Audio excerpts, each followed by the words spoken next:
Hi, everyone. Thank you for joining us. I'm Clark McIntosh, the Finance and Resource Coordinator with NSPIRG, which is the Nova Scotia Public Interest Research Group. We're thrilled to welcome you all into this collective space tonight as we explore ways to uncover, recover, and share our LGBTQIA2S+ histories. And this is going to be led, of course, by the always brilliant Rebecca Rose, the author of Before the Parade. Before I hand things off to Rebecca, I'd just like to acknowledge a couple of things. Like I said, the cameras and microphones will be turned off. Occasionally, you'll see myself or Truly pop in to ask questions, things like that. Rebecca has lovingly slotted some time throughout the night for taking questions, so we ask that you folks use the chat function to ask questions. If you don't know where that is, on the bottom of your Zoom page, there will be a little chat icon. If you hit that, a chat bubble appears. And then you can ask your questions there. We'll take a note of those and we'll ask them when Rebecca is ready for those. So if you're interested in learning more about what you're going to hear about tonight, Before the Parade, which is Rebecca's book, is going to be available. It is available in several places, Open Book Cafe, Bookmark. You can pick it up on the Nimbus Publishing website, and also, of course, at Venus NV. And lastly, I'm aware that this is sort of a virtual space, and we may all be coming into the space from different physical locations. So doing a land acknowledgement is a little bit different. But I would just like to say that it is really important that we acknowledge the land that we occupy. So as we talk about and explore histories, we need to remember that our queer community is not separate from that of colonization, genocide, and white supremacy. We want to hold that knowledge with us, not just tonight, but always as we go forward as well. So from the unceded Mi'kmaq territory of Punawajik, which is Dartmouth, please welcome Rebecca Rose. Hello, Clark, you can hear me? I can. We're good? Okay. Oh, sorry, Paula can't hear either. Jill's mom. So folks, we've been having some technical difficulties tonight. If you know anyone who's having a hard time getting into the event, can you please let them know that a new email has been sent out from Eventbrite with a new link, and I believe that Truly is posting that on the event page. So hello, I've been kind of all nerves and worried about the technical glitch, so I guess I'll get into author mode now. My name is Rebecca Rose and I live in Dartmouth, as Clark said, and I am originally from Sydney, Cape Breton, moved here when I was 2, and I just moved back to Toronto, and where I was with my girlfriend who was studying, and we live here with our cat. So I'm gonna intro my book a bit, and then I'm going to do 2 readings, and then we're going to stop for some questions, and then we're going to talk about kind of how I researched this book in the hopes that other people might also be interested in 2S LGBTQIA+ history, and that they can use that as a bit of a roadmap, or that it would be helpful, hopefully. So I'm going to get my Beyonce notebook and do my intro. So some of you have likely heard me talk about the way this book came to fruition. In 2015, Robin Metcalf, a queer activist elder, told me about the passing of his friend, lesbian activist Anne Fulton. Anne passed in November of 2015. Anne, who was originally from New Brunswick, was a founding member of the Gay Alliance for Equality, the first lesbian and gay advocacy group in Nova Scotia. Anne's death didn't garner much attention outside of her circle of friends and family, and so I wanted to write a profile, and I did so for The Coast. That article led me to search out other local LGBT histories and write a full-length feature article also called Before the Parade, in the coast. One of the things I wanted to do with this book was to plant the seeds for others to research and share other or undertold aspects of local 2S LGBTQIA+ histories. In Anne's case, not only was she featured in my 2 articles plus the book, she was also included in an activist trading card by Mayworks, the Art and Labor Festival here in Jabuktuk. Just this past year, the Herald also ran an article, an On This Day in History article on Anne. In talking to lesbian feminist activist elder Diane Graham, she told me that this was the first time that she had seen mainstream media include lesbian, gay, and bisexual history just as Nova Scotian history. And ironically and unplanned, today is Anne Fulton's birthday. So happy birthday, Anne. And so in writing my book, my goal was partially to introduce readers and the general public to a wide breadth of 2S LGBTQ elders and tidbits of undertold aspects of 2S LGBTQ+ history that they could identify with, and then pull that info from the text and build upon it via whatever medium worked for them. It was especially my hope that this would happen with the women, African Nova Scotian folks, and Two-Spirit people in the book. You may notice that when I talk about this book, I generally use the acronym LGB, so lesbian, gay, and bisexual, as I endeavor to use the language that folks were using at the time. Many of the people that I interviewed did not identify with the word queer for a variety of reasons, so I only used it for those who did. There is one person in the book who identifies as indigiqueer and Two-Spirit. No one I spoke to for the book identifies as trans, though I definitely got some leads about several people who might today identify as trans feminine or trans women, many of whom were or are African Nova Scotian. Some of those people are unfortunately no longer alive, some have moved away, and I wasn't able to track anyone down for the book. Though I would love for someone to build upon what I was able to find out. So that might be you. So I'm going to start with a quote that's really important to me from a book that's really formative to me. And I'm sure there are some folks on this Zoom meeting that are familiar with Stone Butch Blues by Leslie Feinberg. It was the first time that I saw myself as a queer femme reflected. And so from the 10th anniversary edition of that book says, Stone Butch Blues is a bridge of memory. The immense human toll of the AIDS epidemic and of oppression as a whole have created a gaping chasm, virtually generations lost. As a result, the history of social movements and their lessons are episodically recalled. Recovering collective memory is itself an act of struggle.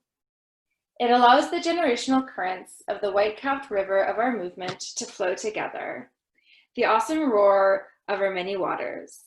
And the course of our movement is not fixed in its banks like the Hudson River. It is ours to determine, from Selma to Stonewall to Seattle, to here. We who believe in freedom will not rest until every battle is won. And I should say that Leslie Feinberg is a trans and queer and butch icon who passed several years ago. Okay, I'm gonna start with the readings. It's really weird when I can't get any reactions, but here we go. I'm gonna take a drink because it's scorching. Okay, so the first one is a bit longer, but there's a lot of stuff that I feel is really important in it. The second one is a bit shorter. So get ready to hear me read for about 10 minutes. So we're in the chapter, Safe Spaces, Subversive Sex. The first stop for many LGB folks when they first came out in the early to mid 1970s was one of 2 bars run by David Gray in the Green Lantern Building at 1585 Barrington Street. Club 777 was originally situated farther north on Barrington. I'm just going to stop quickly to ask Jill to come get our cat, if that's okay. Across from Camille's Fish and Chips, David bought and moved it to the Green Lantern Building, says Tom Burns. In a 1983 taped conversation between Robin Metcalf, Ann Fulton, and Diane Warren, they say Club 777, originally run by a group of gays, opened on New Year's Eve in 1970. The second iteration of the club was simply referred to as The Club, spelled Theeeklub, or by its nickname, David's. The Green Lantern Building became the hub of the gay community in 1971 and 72, says Tom Burns. Tom was a handful of gay men who lived in the not entirely legal offices turned apartments in the building. David and his mother lived just upstairs, and 3 soon-to-be founding members of the Gay Alliance for Equality, Tommy Miller, Nils Clausen, and Jim DeYoung, also called the building home. My cat is currently using the litter box just to my right in the middle of this because he gives 0 Fs. And now he's probably gonna cry at the back door.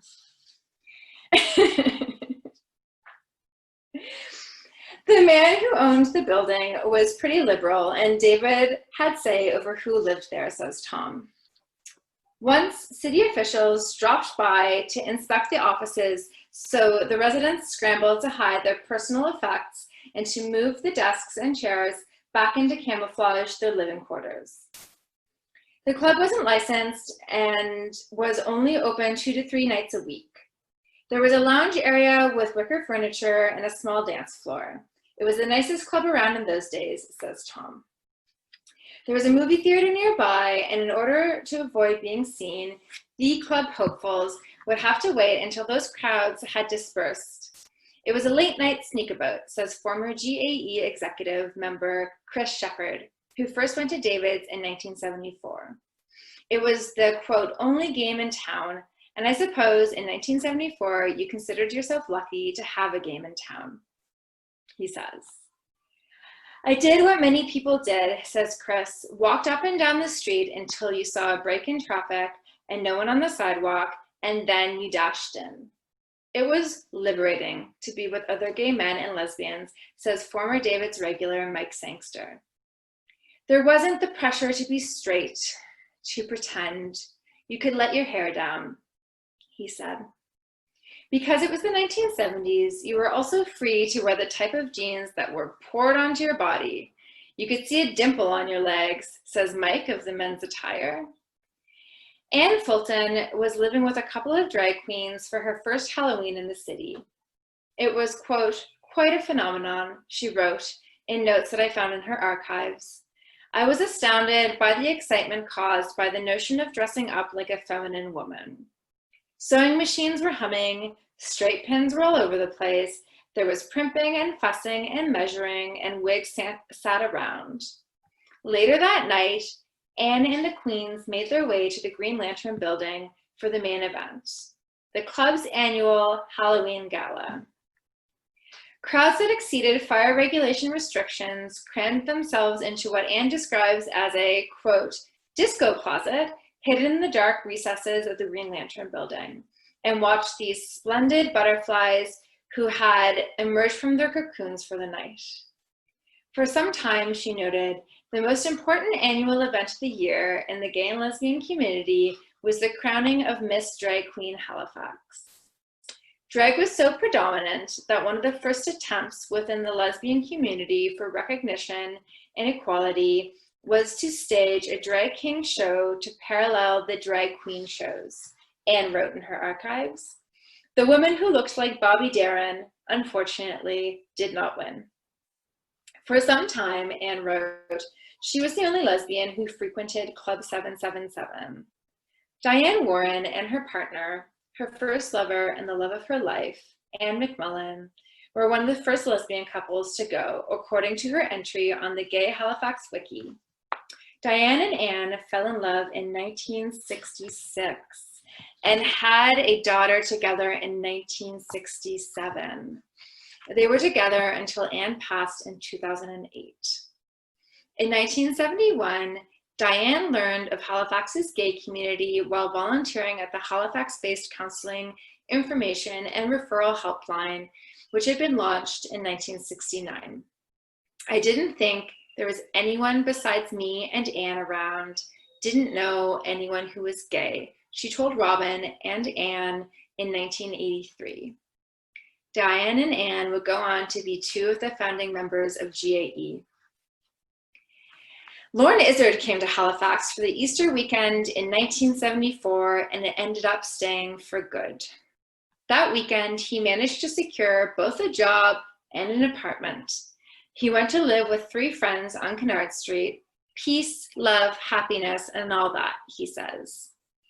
Lorne knew there was a gay club in town, but it would be a year before he would get the nerve to go. Driving by the club with friends, he would be salivating to go, Lorne remembers. He could hear the music from the street, could see the men going in and out of the building. It was during one of those drives with friends that one of his fellow passengers asked the driver to drop him off at the club. I guess tonight's the night, Lorne thought. At least he wouldn't have to go it alone. Lorne remembers every step he took up to the 3rd floor club. The bass pulsing through the building, the happy-looking people when they were finally inside. There were about 50 there that night, and it happened to be a night that they were serving liquor. But it was, of course, all about the dancing. That was a thrill, the first time you get asked to dance, right? Says Lorne. And it's not a girl from high school, it's actually a guy asking you to dance. In the age of disco, there was no longer the need to leave room for the Holy Spirit. Mike Sangster says it was, wow, you're touching each other, you're holding each other. The first song Mike remembers hearing at the club wasn't a disco banger, but the sweet strains of Midnight Train to Georgia by Gladys Knight and the Peps, his favorite song for waltzing. It would be midnight before the place would really fill up, says Lorne, when people who weren't out joined the fete. We used to joke that you could always tell the gay people in Halifax because they were the ones with the bags under their eyes, Nancy Brister says with a laugh. Lorne met the people he calls his extended family at David's, people he's still friends with to this day. His apartment became a safe space, particularly for the Black drag queens who would get ready at Lorne's before a night on the town. The tight-knit group hung out together, partied together, ate together, traveled together. And those queens were good, remembers Lorne. The Black queens were very private, he says. They kept mostly within the Black community because they felt safer there. The original drag queens of Halifax would get really pissed off when the Black queens would come down because they'd win the prizes, Lorne says. In 1976, David sold the club to Condon McLeod, and the bar was renamed Condon's. According to Scott McNeil's insightful essay about the gay nightlife in the 1970s and 80s, Reflections in a Mirror Ball on the Gay Halifax Wiki, Condon gave the place a makeover, painting the interior high gloss white and bringing in matching white wicker furniture, black lights, and white padded light boxes where people could rest their drinks around the dance floor. The large mirror ball spinning in front of the mirrored wall made the entire room sparkle, Scott wrote. The club operated with an occasional party liquor license, the purpose of raising funds for the Equality Scholarship Fund, which went to a gay student entering university.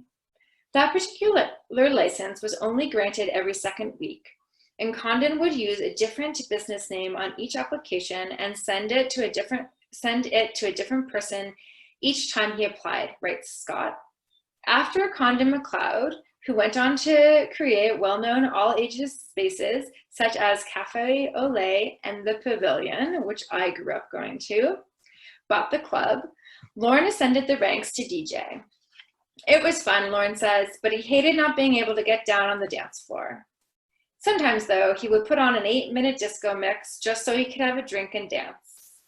In Reflections in a Mirror Ball, Scott wrote, "One evening, a group of well-groomed, tanned, and trendy men arrived unannounced. Who were they? All new faces. Air Canada had opened a flight attendant base in Halifax, and the boys were in town. Those beautiful, worldly, quote, boys became the talk of the gay community." Once in a while, Scott writes, Condon would host movie screenings on Sunday nights, projecting films on a white bedsheet suspended from the ceiling. The films included Fortune and Men's Eyes, a 1971 movie about a young man's experiences in prison, which features several gay characters, and The Ritz, released in 1976 and centered around a gay bathhouse. The club's demise came after one of Condon's messengers to the Nova Scotia Liquor License Board let it slip that the license was for a gay club. A few weeks later, a fire inspector visited and posted a notice that the venue had a maximum capacity of 75 people. On a weekend when they were serving liquor, more than 200 people might be crammed into the space. The bar couldn't stay afloat. Sadly, the elevator no longer carried partygoers up to the top floor, Scott wrote. So that's it. And then the next chapter is The Activists Emerge, Birth of the Gay Alliance for Equality. So I'm going to take a drink of water because my mouth is very pasty.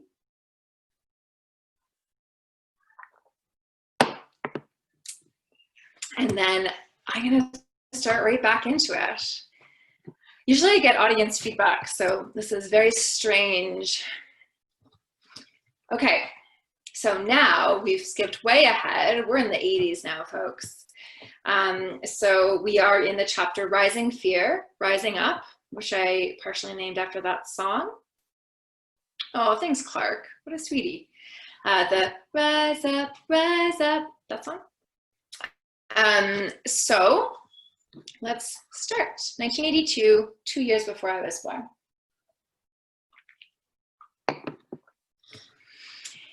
In the July 1982 issue of Making Waves, Lynn Murphy described the early days of that new decade as a, quote, time of rising fear and attacks from the right. If there is one event in gay Canadian history people know, it's likely the Toronto bathhouse raids and subsequent fight back.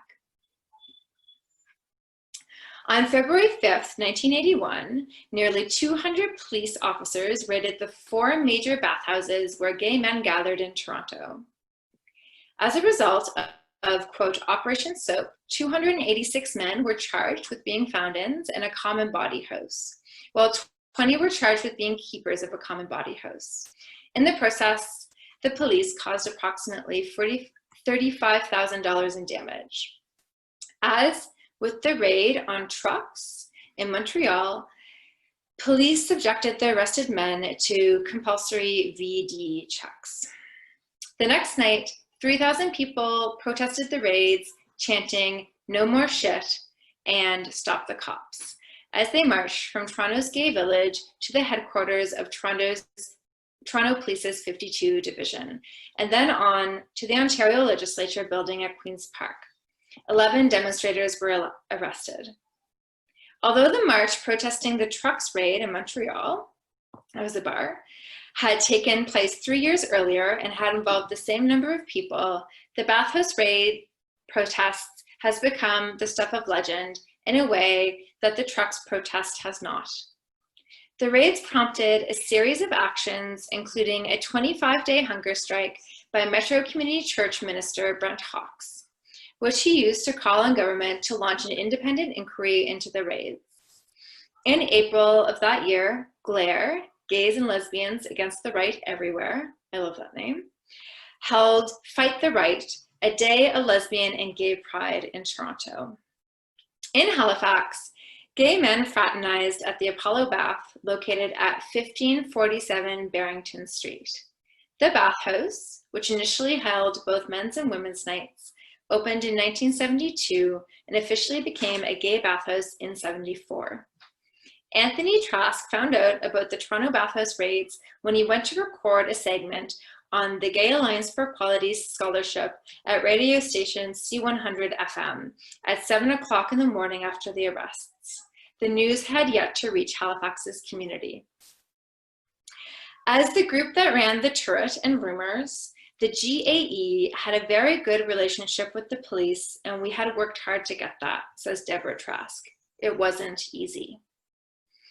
On March 4th, the Gay Alliance for Equality postponed its regular business to hear from the Alliance's lawyer, Michael Lynch, about the, quote, rights that an individual has when confronted by the police. That month, the GAE would send $5,000 to the Right to Privacy Committee in Toronto, which had formed in 1978 in response to another bathhouse raid. According to historian Thomas Hooper, in his doctoral thesis, Enough is Enough, the Right to Privacy Committee and the Bathhouse Raids in Toronto 78 to 83, the Right to Privacy Committee coordinated, quote, the successful defense of 90% of the men charged in 1981 and raised $224,000 to subsidize the cost of their legal fees. Nationally, groups such as anti-abortion group Campaign Life, the Anti-Gay Renaissance Canada, who sponsored Anita Bryant's Canadian tour, and the Ku Klux Klan, or KKK, were attempting to roll back the gains made throughout the 1960s and 70s. Sifting through the various GAE newsletters and Deborah Trask's files, I came upon an article by Carol Millett on the KKK in the spring 1981 issue of LGB publication Making Waves. The Klan's Toronto boss had recently revealed the KKK would set up shop in Nova Scotia. Carol started the article with a list of violence perpetrated by the KKK against lesbians, gays in the United States. The Klan was not embarrassed to admit that we endorse and seek the execution of all homosexuals, the article continued. And the next passage is pretty intense and talks about violence against marginalized folks such as Black folks, First Nations folks, and LGB folks. So if that's hard for you, you might want to duck out for a second or put me on mute. Okay. These physical and political attacks on gays and lesbians, which are becoming more frequent and intense, are not isolated events. They are part of a growth of right-wing ideas that find expression in organizations like the Klan. Reactionary ideas are nurtured in conditions of economic and political crisis. Massive unemployment, skyrocketing inflation, cutbacks in social services, increases in military and defense budgets. While the masses of people are looking for some kind of a solution to these problems, the quote, solution provided by organizations like the KKK is to blame Blacks and immigrants for high unemployment and women and gays for causing the destruction of the family and for, quote, perverting children. But no one falls for this garbage, you say? Yet Toronto cops killed Black men, Albert Johnson, Buddy Evans. Quebec provincial police kill Native men, David Cross, shot point blank in a police cruiser. The KKK kills communists at an unarmed anti-Klan rally in Greensboro, NC. Cops in Houston, Texas kill Fred Paez, local gay activist, and an ex-cop opens fire on 2 gay bars in Greenwich Village, killing 2 young men. 1980 was a busy year. The Toronto and Quebec cops and the KKK were acquitted. The freedom to murder Blacks, Natives, communists, and gays is scary enough, but it is not more frightening. But is it not more frightening to have so little public outcry or opposition to such acts of violence? In my many travels through the archives, I have not found anything else that reads as if it could have been written today, or so much like it could have been written today. It is downright eerie. Robin Metcalf wrote about the first meeting of what would become the Nova Scotia Coalition Against the KKK for the spring 1981 issue of Making Waves. The organizers weren't ready. They had booked a small room in the Dalhousie Education Department for a meeting to talk about the Klan, Most likely they expected the usual hardcore of political activists to show up. Instead, 150 people attended the meeting, forcing them to move to a larger hall. It was a crowd of many faces, Robin writes. East Indian, Chinese, white, Jewish, Catholic, atheist, women and men, straight and gay. The coalition had a, quote, broader membership than anything else that was being organized at the time, Barbara James says. On April 11th, the Nova Scotia Coalition against the KKK, of which the Gay Alliance for Equality was a member, held an anti-KKK rally at the Joseph Howe School in Northland Halifax. Approximately 200 people attended. The KKK never did set up an official chapter in Nova Scotia. The end. I think that's how every reading should end. The end. So those are my readings, and I think we're going to do some general questions now. Oh, thanks, Jay. You're the sweetest friends and supporters. So I think Clark's going to come back in, or Truly, or someone, to do some questions. And I'm just going to stare at myself on the screen. Hi, hello. I can answer questions. I haven't seen any in the chat so far. I don't know if Clark has. So if anyone wants to submit questions to the chat, I will be watching that and I will ask Rebecca those lovely questions. That was awesome, by the way. That was so good. Oh, thank you. My dad said, hi, Becca Boo. You're doing great. My dad is the only one that calls me Becca Boo, but. Oh, Jay has a, oh, yes. Jay has a question. What's your, any next project for you? Oh, and I think Clark needs to be unmuted. Are you unmuted, Clark? I'm working on Clark getting unmuted right now. What a sin. Technology still rules us. Jay, what's the next project for me? I don't have a next project in terms of 2S LGBTQIA+ history. Really, I plan on promoting the book for quite some time. I mean, my Toronto launch was canceled because of COVID. It's going to be at Glad Day, which is a bookstore / bar / cafe. It's the oldest LGBTQ+ bookstore in the world, and it's in Toronto on Church Street. And I have to do a Cape Breton event because that got canceled as well. And I think that'll be a pretty big turnout because my dad alone has, 100 and some first cousins. So, the pool is big to draw from. And then my girlfriend's from North Sydney. So, so that's coming up. And then, I would like to tour Nova Scotia and New Brunswick and PEI. And, if someone invites me to Newfoundland, Labrador, that'd be great. But, we've got to get this COVID situation under control. In the meantime, I'll probably just continue to do virtual events. And like I said, with this event, I really just want to help other people document untold and undertold stories. So if anyone out there is a budding historian, and there's definitely gaps in my book and there's gaps in the history that's been printed or recorded, and if you want to fill in those gaps and you need help doing that, get at me, because that's what I want to facilitate. That's fantastic. And I guess on that, we have a question from Julie. So capturing stories and writing histories is hard. How did you navigate those setbacks, like missing stories and those sorts of setbacks? Okay, I'm just reading that. Capturing stories and writing histories is hard. It is. You are right, Julie. How did you navigate setbacks, missing stories? Yeah, I mean, I'm pretty dogged. I have a fairly obsessive personality, which is why I'm into our community's histories. And so, I was researching and writing right up to the line, my poor editors. And I didn't want to stop interviewing.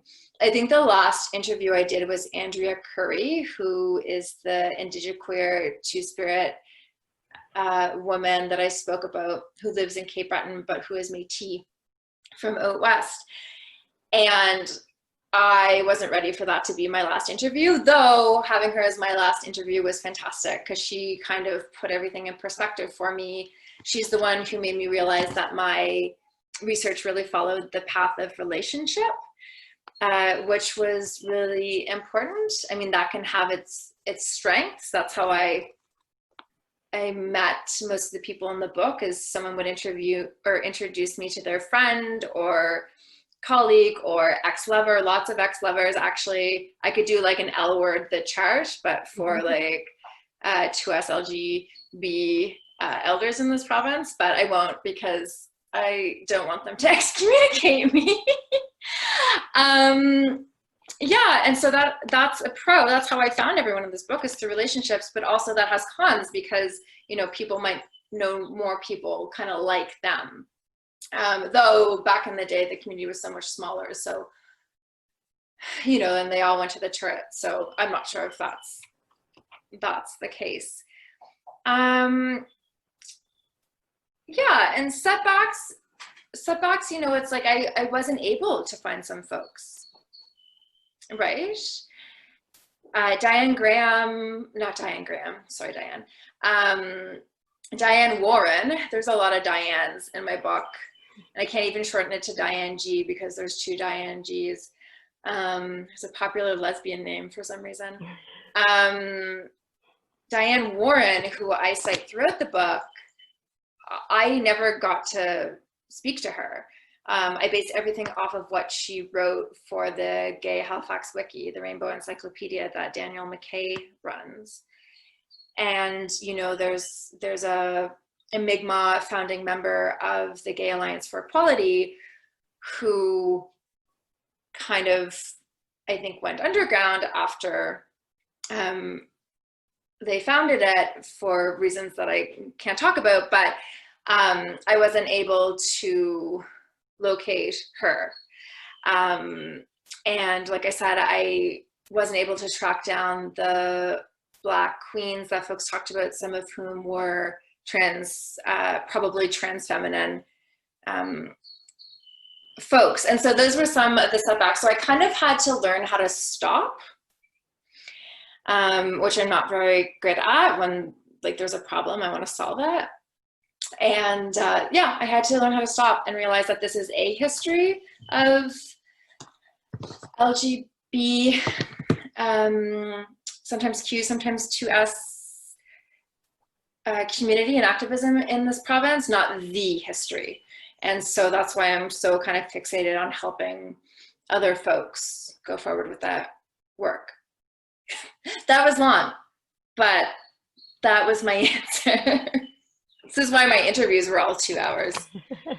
That's fantastic. Yeah, you talk about, actually, I was just gonna reflect on that too, Julie, talking about the relationships and networks and the connections that we make as being so important. I think I've known you for, I don't know, probably 15 years now, in and around the community. And I think every time that I ever see you out and about, you're always talking to like 20 different people at the same time. It's kind of magic. Thank you.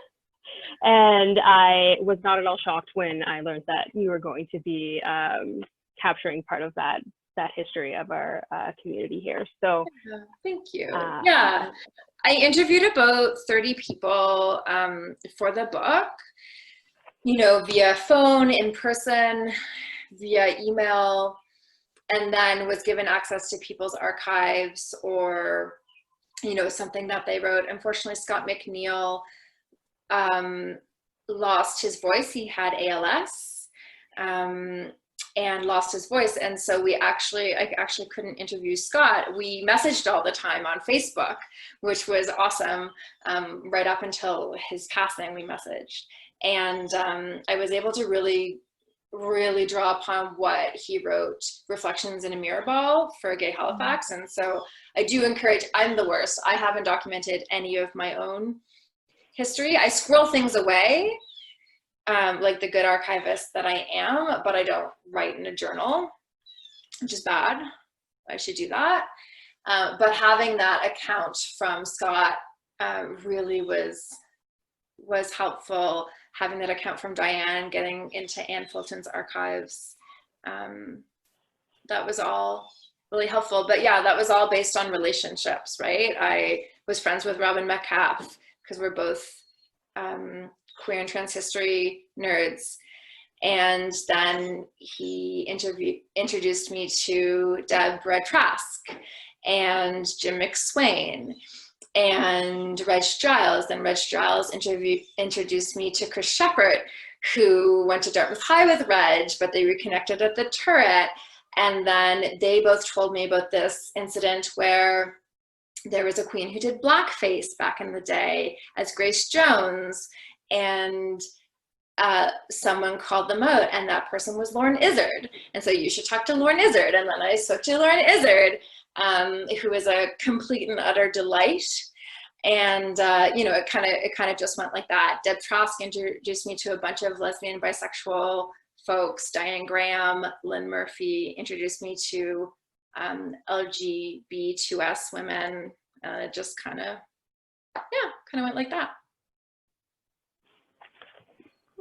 I don't know if anyone else has any more questions for Rebecca at this point. Feel free to pop them in the chat, and we can also take any questions that you have like throughout the next little section and sort of save them aside. Where is Anne Fulton's archive from Mary? So I don't know if I'm the most up to date on Anne's archives right now. So when I accessed them, Robin Metcalf had them.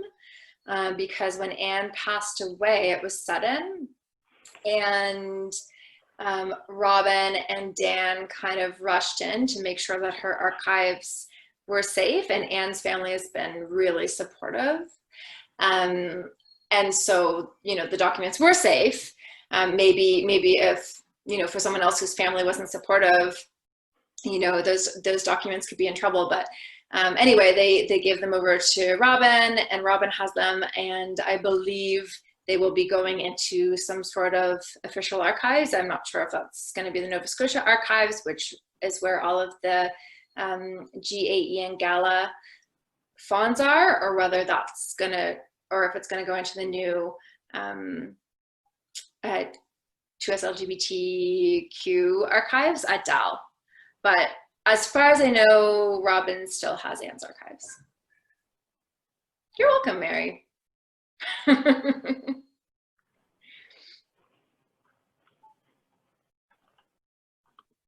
Well, that's wonderful. Do you feel comfortable going into the next section? How would you like to run this? Yeah, I feel good about it. Excellent. I don't know the time, so I'm just gonna, nope, I can't exit out of it. Oh, 7:54. Okay, I don't want to be too long because I told my girlfriend this would be an hour, and I told myself that too. Do you not know yourself though? Yeah, right? Have I met me? You know. So I just wanted to quickly kind of go through one of the sections for folks and how it came together, which I kind of went through a bit in the questions. But I just wanted to walk folks through it so that, you know, you could maybe use that if you're interested in documenting and sharing these histories. Just want to get this history out to as many people as possible, and hopefully it'll multiply and multiply and multiply. So for the first excerpt that I read about the club, sorry, I need a drink. Okay, so for the club, I just wanted to go through like some of the sources I used for that.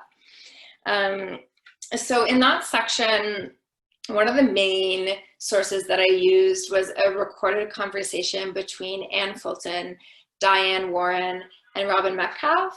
And I actually found out about this tape later on in the researching process, researching and writing. I think it was when I was home to interview Andrea, though it might have been a few months before that. And I went over and we had some scotches, which that and Lake City cider are my drinks of choice.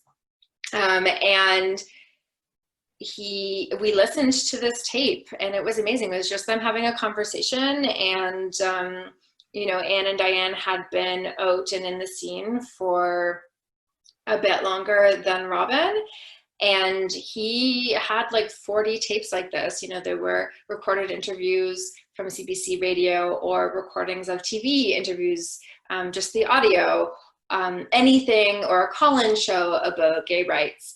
And that's one of the things I had a hard time stopping. I wanted to listen to all 40.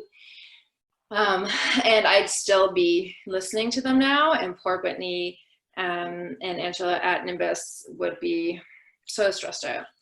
So there's that. My interview with Tom Burns, he, I think, is the only founding member of the Gay Alliance for Equality that I met in person.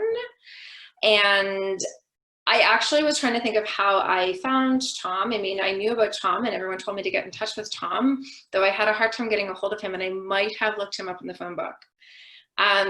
Gay Halifax, as I've said, the Gay Halifax Wiki is a big source for me. That's, you know, it's a Wikipedia, so it is, you know, subjective and not fact-checked. So you have to take that into account, but it can give you some really good leads, and Dan puts so much work into that. And I go to it all the time. That's how I found it. It was Anne's birthday today. Dan has it set up to tell him, you know, important things that happen on each day, and then he let me know. My interview with Chris Shepard, I told you I met Chris via Reg Giles, and Chris is in Toronto. We've only met once in person when we met randomly on Church Street during Pride. Body Politic article. So the Body Politic was kind of the gay and lesbian magazine of record, paper of record during the 70s, 80s. And all of their issues are up on the, I think it's the Canadian Museum of Human Rights website. And so you can look at all their back issues. It's really, really helpful. You can search them. We've already spoken about Ann Fulton's archives. Anne had a bunch of notes and letters. So I don't actually know what some of the text was for. I mean, some of them I think were drafts of articles. She wrote a lot of articles. So did Robin. A lot of the people, you know, that were activists also were writing because they realized that that was important for various, you know, newsletters and papers. And so, yeah, and some of them I think were speeches, some of them were letters. There was one to another lesbian activist in another part of the country.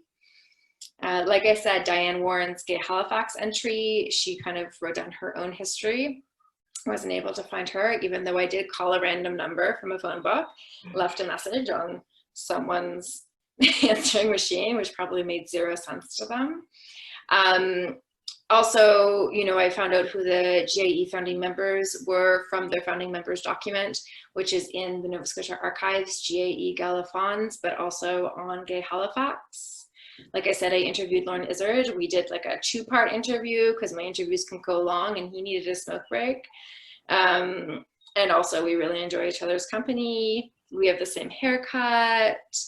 And Nancy Brister's interview, I met Nancy through Deborah Trask, and I interviewed her for the first Coast article. So some of the interviews I did were in 2016 for the Coast article, and some of them were then for the book.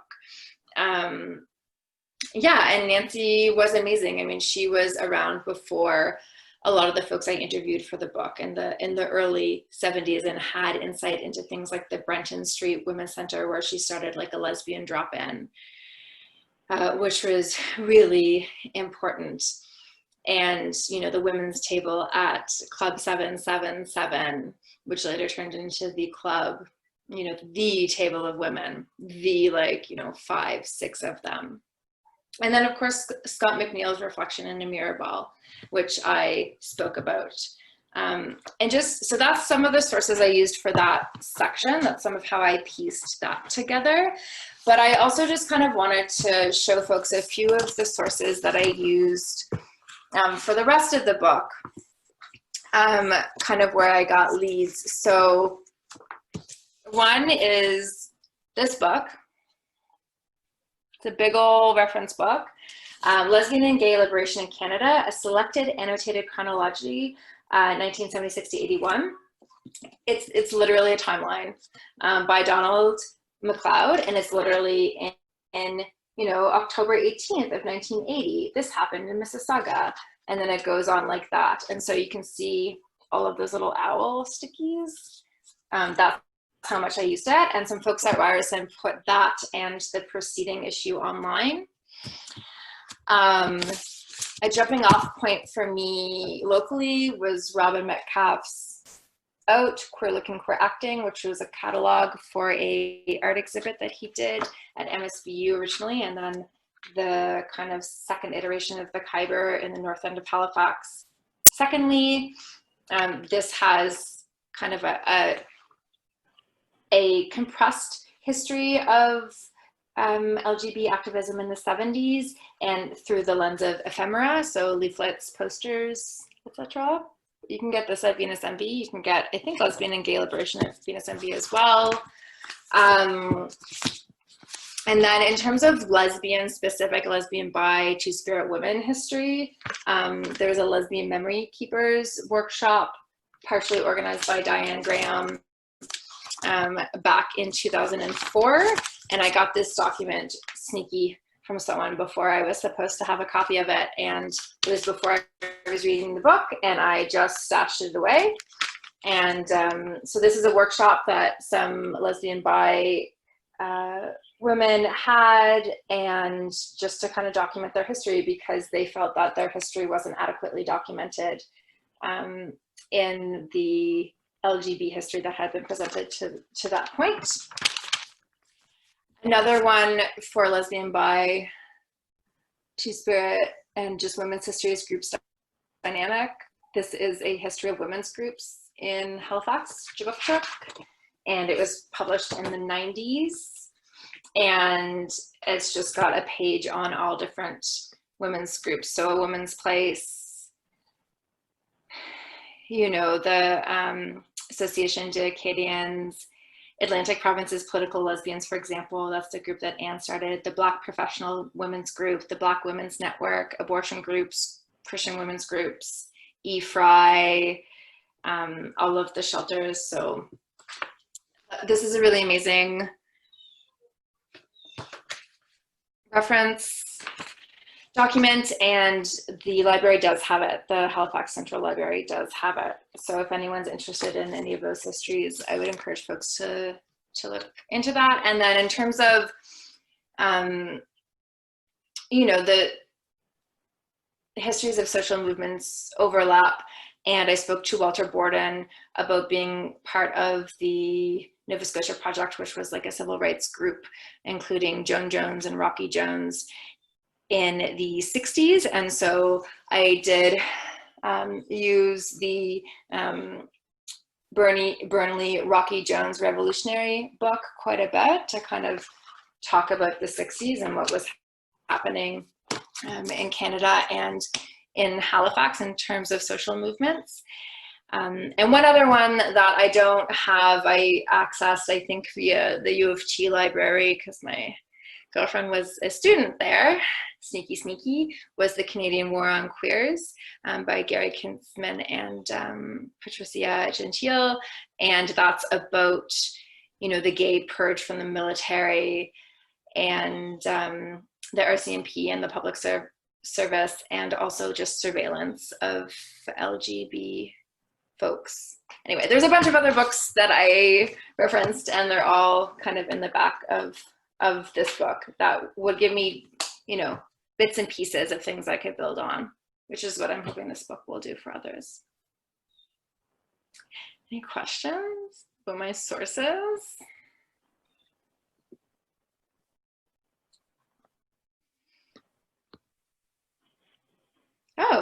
Thank you, Jay.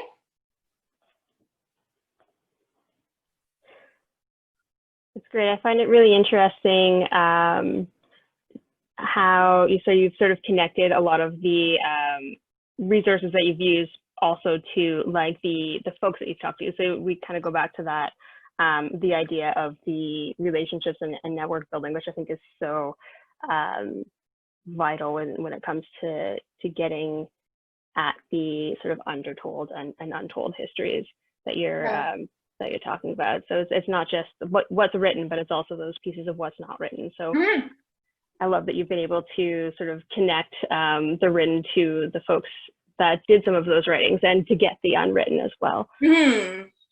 Yeah, and I did an interview or a event a month or so ago with the Ryerson School of Journalism and 2 other alumni, including Eternity, who wrote They Said This Would Be Fun book about being like a Black femme at Western University, which I think just went into its 2nd printing, which is amazing, and has been on the bestseller list. So shout out to Eternity, congrats.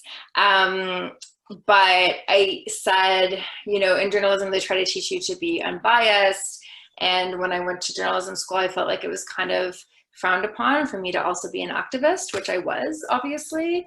And, but if I hadn't been an activist, if I hadn't had been involved in feminist organizing in this town and the Dyke and Trans March and NS Rap and a few different groups, I don't think people would have been as open with me as they were. And I really appreciate that. I'm forever indebted to the folks. Folks were so open with me. Folks told me lots of stuff that is not in this book, that will stay in the vault. That I exercised discretion, that I didn't think, was proper to share. But people were really, really open and trusting, and these are not my stories. I wasn't born until 84, and the book ends in 84, and so these are not my stories, but people have, given me permission and trusted me to share them, and that's a huge compliment and an honor and a responsibility for me. So I try to do good by everyone as much as I can. Couple of comments there. From Truly over there. It's amazing you were able to find all this information about Halifax as well, because that is so hard, which is very true. A lot of the narratives that we hear are from, west of Montreal when it comes to our collective Canadian histories. So that's fantastic. Yeah, we are left out of a lot of the national narratives. And, I've seen timelines that completely just gloss over Nova Scotian or Maritime or Atlantic provinces history when it comes to us LGBTQ plus histories. And I don't know why that is. I mean, we were at the forefront of a lot of things. I mean, the first LGBT advocacy group in the province started just 3 years after Stonewall. That's not very long, 1972, right? And, the first nationally coordinated day of action happened because of the activism happening in Halifax against the censorship coming out of the CBC, who wouldn't run a gay line ad because it was gay content. And, when it comes to Take Back or Reclaim the Night, which a lot of lesbian, bisexual, two-spirit women were involved in, or International Women's Day, like the feminist activism of the day, no surprise to anyone, was run by a lot of queer women. We were in step with Montreal and Ottawa and Toronto and all those bigger urban settings. So, I say now that the book's out, I like to joke there's no excuse to leave us out anymore, because it's there. I didn't write all these words for us to continue to be left out. But yeah, there's lots of resources like Halifax, Nova Scotia specific resources. They just need to be tapped. And Jay says, yes, the facts are great, but hearing the personal stories is what resonates so much. And then from Douglas, we have, in doing your research, did you come across any LGBTQ Nova Scotia stories pre-1960? Hi, Douglas. Yes, but it's very, because I was focusing on the 70s and I did a bit of 60s because, you know, I spoke to folks who, you know, I spoke to Walter Borden, who was active, like I said, in the Nova Scotia Project in the 60s. But I didn't dig too deep into 60s or pre-60s history, but I know Dan McKay is really interested in that, and I know there's stuff on Gay Halifax about that. You know, I did hear about a group of lesbians who were music teachers and lived in kind of just the outskirts of Halifax, and I don't know if it would be pre-60s because they were still around in the 70s, but I get the impression that they had been around for some time. There was like a gay man who owned a bookstore in rural Nova Scotia. So yes, I've heard bits and pieces of history, and I'm somewhat interested in pursuing those. I don't know if I have the stomach for it right now, but I didn't write this book. I read it. This is what I do. I always just pull things out of my bookcase because I'm a giant dork. So this book is amazing. When Brooklyn was queer, and it goes back to the late 1800s and up and through, I don't know, the 1970s maybe. I couldn't believe it. I focused on, how many years did I focus on? Like 12 years. This person focused on, you know, what would that be? Around a century, pretty much. Oh, that's the cat. The cat would like to go outside now. And so this book really made me want to dig into pre-70s, pre-60s queer Halifax. But it's a bit different in that, you know, Hugh Ryan, who wrote When Brooklyn Was Queer, it's less so that people were identifying as, you know, the words weren't necessarily there. You know, before homosexual was homophile, and before that there were other words, but like people weren't necessarily identifying as such and such or such and such. It was kind of, they had a romantic relationship with a man, or a sexual relationship with a man, or two women had a very, very close friendship that included very romantic letters going back and forth. So you have to do a little bit more assuming and like drawing of your own conclusions, but yeah. So yes and no. Well, that's great. I don't know if anyone else has any more questions for Rebecca here before we let you go and let your cat out. Yeah. Oh, he's fine. He is. He would just like to go out for a walk in the backyard now. Oh, fabulous. Yeah, he has a leash. Oh, I love that. I take my cat out on my shoulder sometimes, but he's a real wuss and he does not want to be on the actual ground. Oh, sin. Yeah. My cat would shred me if I took him out on my shoulder. He would want to get down. Well, I think this has been really informative and fantastic, and a lovely way for us to spend a Saturday night. So thank you very much. Thank you.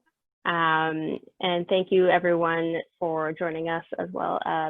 Thank you to Truly for managing all of our tech problems this evening and doing so wonderfully. Is there anything else that you would like to say?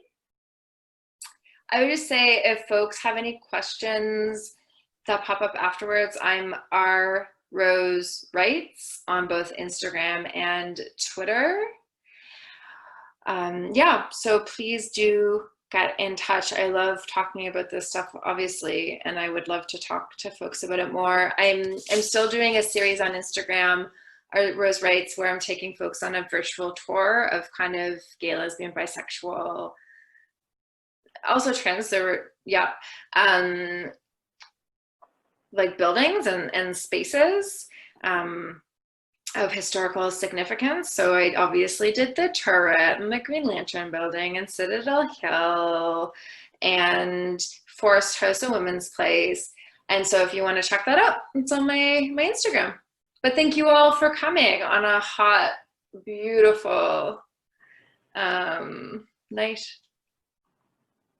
Wonderful day. Yes, thank you. Actually, it was really interesting when you posted that today about Forest House, realizing that that's where my grandmother used to volunteer back when, before it was Forest House, back when it was the YWCA building, helping to get some of those going. So Super that was cool. yeah, that was a nice little thing. I was like, wait, is that, am I imagining that? And I went and dug out her obituary. I was like, no, this is a thing. Wow. All of this. That's amazing. I just realized that Forest House was Langhouse. Yeah. And my mind blew. I found it the other day and I confirmed it with the lesbian elder Diane Graham, maybe even just today or last night. And I'm shook. Yeah, back to all of those relationships. Everything comes full circle. It's true. Yeah. Well, thank you very much for joining us. I'm so glad that we were able to finally get this going. Meant to have it in March, but we had it during Pride. So thank you. We will have a closed caption version up within the next week or so, so folks can stay in touch, check that out through the NSPIRG Facebook and Instagram sites. Thank you so much, everyone, for joining us. Have a great evening. Thanks, Perk. Thanks, Clark and Truly. Happy Pride all. Sorry, happy Pride. Happy Pride, everyone.